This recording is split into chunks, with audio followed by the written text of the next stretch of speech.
जगन्नाथपुरी में लक्ष्मी जी भ्रमण कर रही थी, जगन्नाथ भगवान की पत्नी लक्ष्मी, और पूरे पुरी क्षेत्र में भ्रमण करते करते उन्होंने देखा कि मैं किस पर कृपा करूं। तो सबसे पहले लक्ष्मी जी गई अर्चकों के पास, जो जगन्नाथ जी को उठाते, सुलाते, खिलाते, नहलाते, भोजन प्रसाद कराते। बोले ये अर्चक हैं, पहले अर्चकों को देखें, इनके यहां किसी परिवार में अगर हमको कृपा करनी हो तो लक्ष्मी जी सब अर्चकों के घर में गई। देखा महाराज सूर्य उदय हो गया, ये तो अभी सो ही रहे हैं, ना आचार विचार शुद्ध, ना खान पान की शुद्धि।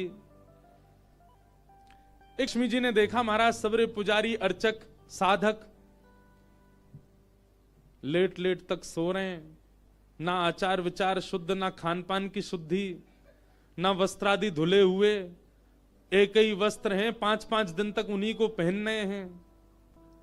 लक्ष्मी जी बोली ये मेरे रहने लायक स्थान नहीं है, इसको यहां नहीं आऊंगी मैं। और तभी लक्ष्मी जी ने आगे जाकर के देखा कि वह परिवार जिनको झाड़ू लगाने की सेवा थी, नाली आदि साफ करने की सेवा थी, जिनको मंदिर में प्रवेश तक नहीं करने दिया जाता, उनके घर में गोबर का चौका, सब ब्रह्म मुहूर्त में उठ गए हैं, तुलसी जी को जल दे रहे हैं, घर में बिल्कुल शुद्ध भोजन बन रहा है, आचार विचार की शुद्धि, हाथ स्वच्छ हैं, पैर बच, जन्म से उनकी जाति कहीं ऊंची नहीं है, लेकिन बाकी सब कुछ उनका स्वस्थ था, बिल्कुल शुद्ध था। लक्ष्मी जी की कृपा चाहते हैं ना, पवित्र रहना प्रारंभ कर दो। लक्ष्मी जी को पवित्रता बहुत प्रिय है। आपने आज जो वस्त्र पहने, कल अगर आपने पहन लिए, लक्ष्मी जी तुरंत चली जाएंगी। इतनी भी अपवित्रता लक्ष्मी जी को प्रिय नहीं है। लक्ष्मी जी बोली ये अच्छी है, इसके यहां मैं जाऊंगी। लक्ष्मी जी प्रत्यक्ष प्रकट हो गई उनके घर में जाकर के। अब वे तो बेचारे छोटे मोटे लोग, बेचारे ज्यादा धनवान तो थे नहीं। उन्होंने जब देखा कि अत्यंत गहने पहन रखे हैं, ऐसी मधुर सुगंधी आ रही है, रूप देख करके नेत्रों के पलक नहीं झपके जा रहे, सबने दंडवत प्रणाम किया। बोले आपका परिचय? बोले हम जगन्नाथ जी की गृहिणी हैं, साक्षात लक्ष्मी। वे सब घर के लोग, अरे हमारे घर का तो जल भी आपके स्पर्श योग्य नहीं है, हम तो ऐसे लोग हैं, हम तो नीचे लोग हैं। ये लक्ष्मी जी बोली ये सब बात नहीं करो, हम लोग ठाकुर जी ये सब विचार नहीं करते। तुम्हारा आचरण देखो कितना शुद्ध, तुम्हारे व्यवहार कितना शुद्ध, तुम्हारी बुद्धि कितनी शुद्ध है। और सुनो, चौकी लगाओ, जो भी घर में बना है प्रत्यक्ष थाल में पधराओ, हम तुम्हारे यहां प्रसाद पा करके जाएंगे। पूरा घर भाव विवल हो गया, सबके नेत्रों में आंसू, साक्षात लक्ष्मी जी आई हैं। सबने पवाया। लक्ष्मी जी प्रेम से प्रसाद पा रही थी, तभी जगन्नाथ जी के बगल में ही विराजती हैं सुभद्रा जी, सुभद्रा जी के बगल में विराजते हैं श्री बलराम जी। बलराम जी भ्रमण कर रहे थे पुरी में, भ्रमण करते करते वो घर घरों में झांक के देख रहे थे क्या हो रहा है। जैसे ही उस घर में झांक के देखा तो श्री लक्ष्मी जी प्रसाद पा रहे हैं। बलराम जी बोले राम राम राम राम राम राम, ये झाड़ू पोंछा बर्तन करने वाले लोग, इनके यहां पर चले जाओ, इन पर कृपा करो, पर भैया इनके यहां तो भक्ष भक्ष भी बनता होगा, मांस भी बनता होगा, और ये लक्ष्मी जी यहां बैठ करके प्रसाद पा रही, हमारी घर की बेटी, हमारी घर की बहू, बिल्कुल आचार विचार की शुद्धि नहीं रखी। नाक फूल गई, बलराम जी की नाक फूल गई। महाराज आकर के कुछ बोले तो नहीं, मंदिर में आके बैठ गए। तो लक्ष्मी जी प्रसाद बनाती हैं। जैसे ही भोग रखा गया जगन्नाथ जी के आगे, बलभद्र सुभद्रा जी तुरंत हाथ पांव धो के बैठ गए। बलराम जी अपने सिंहासन से ही नहीं उठे, नाक फुला के बैठे। जगन्नाथ जी बोले भैया आ जाओ, भोग आएगा, हमें नहीं पाना, तुम लोग पाओ। क्यों, क्या हो गया? अब क्या बोले, अब तो सब आचार विचार सब खत्म हो चुका है। परमात्मा होते हुए भी हमारे यहां आचार विचार नहीं चल रहा है, तो फिर इंसान क्या आचार विचार का पालन करेगा?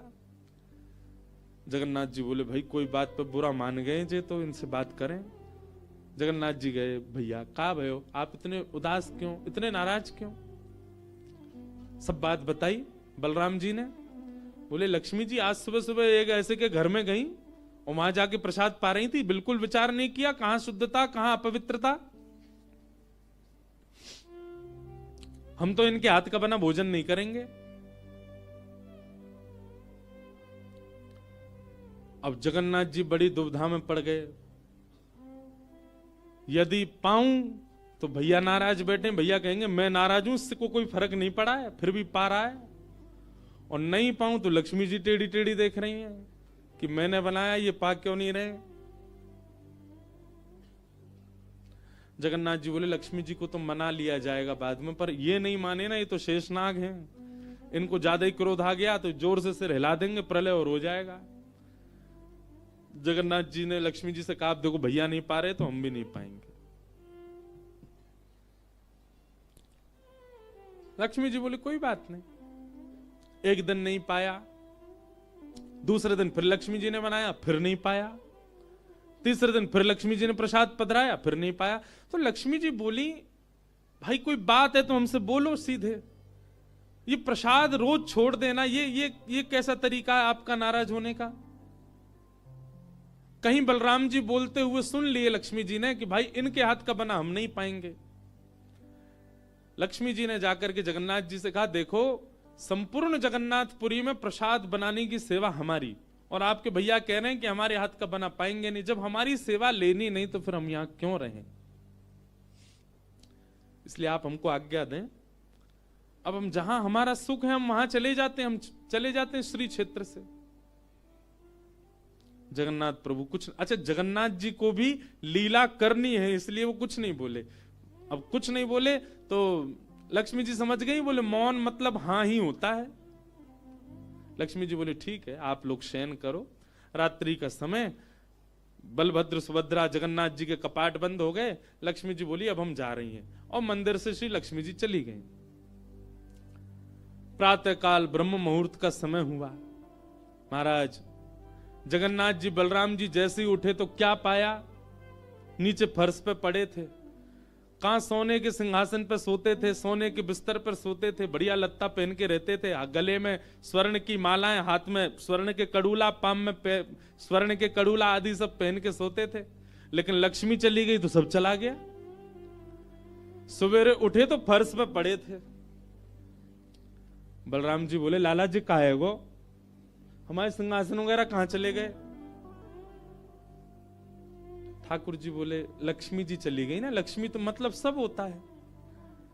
बलराम जी ने अपनी तिजोरी जाकर के खोली, सबरे वस्त्र चले गए, आभूषण चले गए, सब आयुध चले गए, फटे पुराने मैले कुचैले बिना धुले महीनों के सालों के वस्त्र पड़े थे।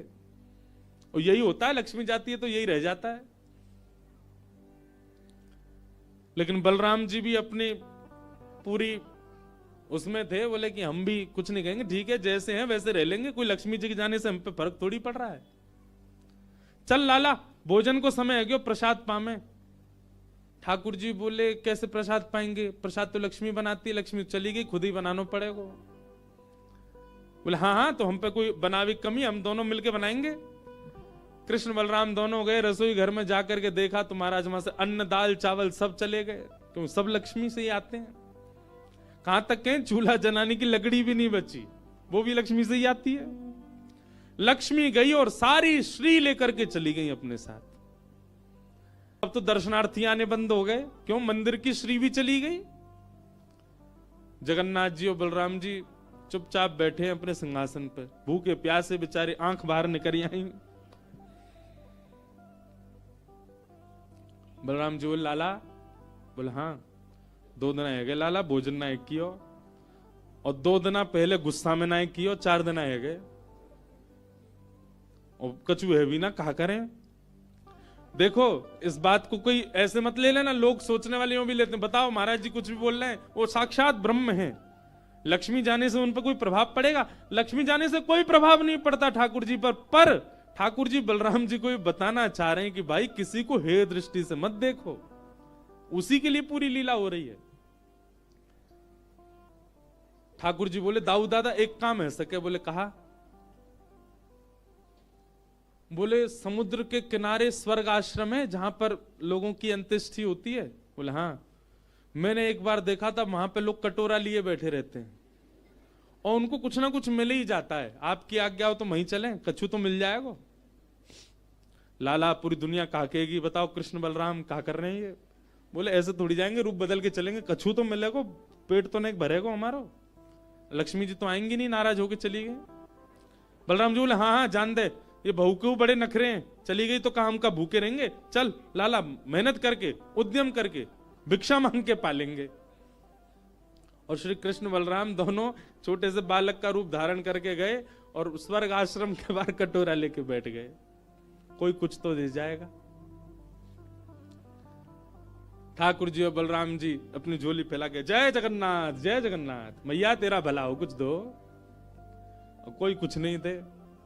एक ने तो डांट दिया, बोले हे छोटे बालकों क्या करते हो, विद्यालय जाया करो, पढ़ाई लिखाई किया करो, क्या बचपन में आके बैठ गए हो यहाँ पे। बलराम जी बोले लाला ही तो बहुत डांट रही है। ठाकुर जी मनी मन कहें और कर लो अपमान लक्ष्मी जी का।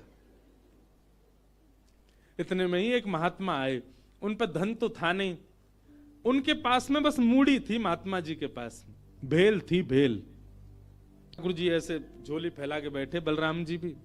तो महात्मा जी ने क्या किया, ऐसे करके लो बच्चों लो पालो, पेट भर लो। बलराम जी बोले लाला एक समय को भोजन तो मिल ही गयो। ठाकुर जी बलराम जी दोनों खुश हुए। लक्ष्मी जी ने दूर से देखा, ए पवन देव जोर से बहना प्रारंभ करो। ऐसी जोर की हवा चली महाराज, सबरी मूड़ी उड़ गई। बलराम जी और ठाकुर जी पीछे पीछे भागे, मूड़ी सबरी उड़ गई।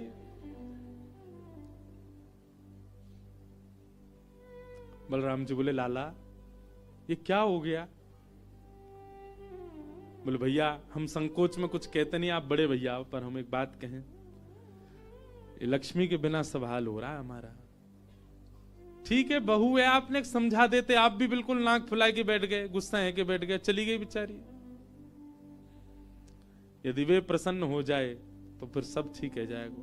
अरे ना बेटा कोई बात नहीं, हम तो क्षमा मांग लेंगे, तेने पहले क्यों ना कही मोते। ठाकुर जी बोले अब कोई बात नहीं, अब चलते हैं, ढूंढे उनको कहां है। पूरे पुरी में ढूंढा, कहां है लक्ष्मी जी। लक्ष्मी जी उसी कन्या के घर में थी, उसी घर में थी जहां देख करके बलराम जी को हीन भावना आ गई थी। बलराम जी लेके गए, लाला यही घर में बैठी जब मैंने देखी काई। वहां जाकर के देखा तो महाराज उस घर में बिल्कुल जैसे मंदिर की रौनक होती है, ऐसी रौनक उस घर की हो रही थी। फर्श लगे हुए हैं, बढ़िया सोने चांदी के बर्तन रखे हैं, एक जगमगा रहा है मणियों से पूरा घर भवन। और बाहर बैठ करके उस महिला के जिसके ऊपर कृपा की थी लक्ष्मी, उसके बालक भर भर के सामग्री दे रहे हैं लोगों को, भोजन की सामग्री, वस्त्र ले जाओ, ये ले जाओ, कोई गरीब कन्या के लिए धन ले जाओ, राशि ले जाओ, सोने की मोहर ले जाओ। लक्ष्मी जी बैठी है घर में। ठाकुर जी बोले अब लक्ष्मी जी तो नाराज हैं, भैया एक काम करें हम भी लाइन में लग जाएं, कछु मांग लें, लेके चल दें। जैसे ही ठाकुर जी और बलराम जी लगे कतार में, भीतर से लक्ष्मी जी को देख के दया आ गई। मेरे प्राणनाथ ये चाहे तो सर्वसमर्थ हैं, परंतु बलराम जी को बताने के लिए पूरी लीला कर रहे हैं। लक्ष्मी जी तुरंत बाहर आई और दोनों को इशारा किया, आप लोग इधर आओ। बलराम जी बोले देख बहू तू नाराज मत हो, हम ते गलती है गई, और वैसे गलती तेरी भी कम नहीं, तो को नहीं जानो चाहिए ऐसी जगह। लक्ष्मी जी बोली दाऊ दादा ठाकुर जी के लिए सब अलाव है, हमारे लिए इतने बंधन। वे किसी भी भक्त पर कृपा करने जा सकते हैं, वहां पर जात पात नहीं देखी जाती, वहां पर यह नहीं देखा जाता कि भजने वाला कौन है, ब्राह्मण है, क्षत्रिय, वैश्य कौन है, सब पर वो अनुग्रह कर सकते हैं। तो फिर हमारे ऊपर इतनी रोक टोक क्यों। और किसी के जन्मगत व्यवहार से उसका पूरा जीवन नहीं आंकना चाहिए, उसके स्वभाव व्यवहार से देखना चाहिए कि वो है कैसा। कहां आप कहते हैं कि ब्राह्मण सर्वश्रेष्ठ, और वो देर देर तक सो के उठ रहे हैं, उनके यहां शुद्धि नहीं, वस्त्र 4-4 दिन तक पहन रहे हैं, एक महीना एक ही धोती में निकाल रहे हैं। आप कह रहे हैं कि वो श्रेष्ठ, और ये लोग जो इतनी पवित्रता का ध्यान रखते हैं, इन पर कृपा ना हो। हमारे अनुसार तो जो अपने कर्म से शुद्ध है वो शुद्ध है। बलराम जी और ठाकुर जी दोनों मान गए, जैसी आपकी इच्छा। बोले नहीं आज के बाद हम आपसे एक नियम चाहते हैं। क्या। बोले श्री जगन्नाथपुरी में नियम कर दीजिए। बोले क्या। जिस महाप्रसाद को ब्राह्मण पाएगा उसी महाप्रसाद को शूद्र भी पाएगा, दोनों को समान फल मिलेगा। और यहां महाप्रसाद का ऐसा नियम रखा जाए कि अगर एक ही पत्तल में दोनों बैठ करके पालें तो दोनों को समान पुण्य प्राप्त होगा। महाप्रसाद पाते ही, अन्य तीर्थों में तो बहुत साधन करने पड़ेंगे, पर पुरी में आकर के कोई एक तिनका भी यदि महाप्रसाद का पाले तो उसको सर्व साधनों का फल प्राप्त हो जाए। और किसी भी प्रकार से यह ना देखा जाए कि कौन किस वर्ण का है, वो स्वभाव से शुद्ध होना चाहिए। हम सबको हृदय लगा में, अगर ये सब आपको मंजूर हो तो मैं राजी हूं। राजी हुए और तब से श्री जगन्नाथपुरी में ये सब नियम नष्ट कर दिए गए।